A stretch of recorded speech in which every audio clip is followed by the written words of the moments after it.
ये इनकाउंटर का जो निशाना है वो टांग पे जाता है। और हमारे पत्रकार साथियों से कहूंगा, अंग्रेजी का एक अखबार था, प्रतिष्ठित अखबार, उसने कहा कि 18,000 इनकाउंटर हुए उत्तर प्रदेश में, जिसमें 200 जाने गई हैं, जो दावा है सरकार का। और बड़े पैमाने पर टांग में गोली लगी है या हाथ में गोली लगी है। इसका नाम दिया है हाफ इनकाउंटर या टांग पे गोली वाला इनकाउंटर। ये जितने भी टांग पर गोली वाले इनकाउंटर हैं, ये सब फर्जी इनकाउंटर हैं।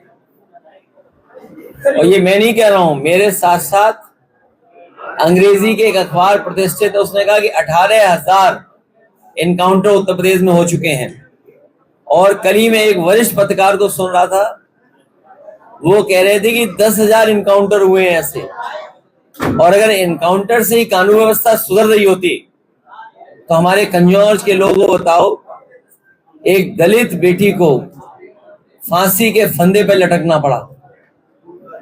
आप सब जानते हैं, एक दलित बेटी, उसको न्याय नहीं मिला, उसकी कहीं सुनवाई नहीं हुई, उसे मजबूरी में फांसी पे लटकना पड़ा। लेकिन ये बात भी है कि फांसी पे लटकी है कि लटकाई गई है, अभी भी उसका खुलासा नहीं हुआ है।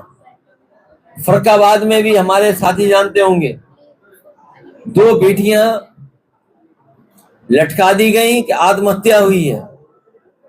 और हर दिन उत्तर प्रदेश में बड़े पैमाने पर बेटियों के साथ इस तरह का व्यवहार हो रहा है, जहां उनके साथ घटनाएं घट रही हैं।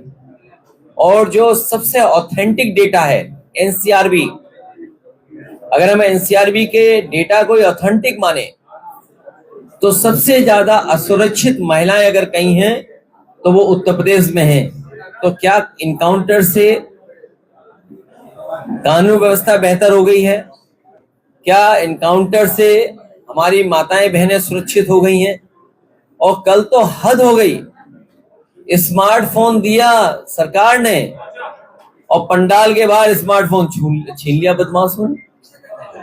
कहीं ऐसा तो नहीं देने वाले और लेने छीनने वाले में कोई साठगांठ रही हो?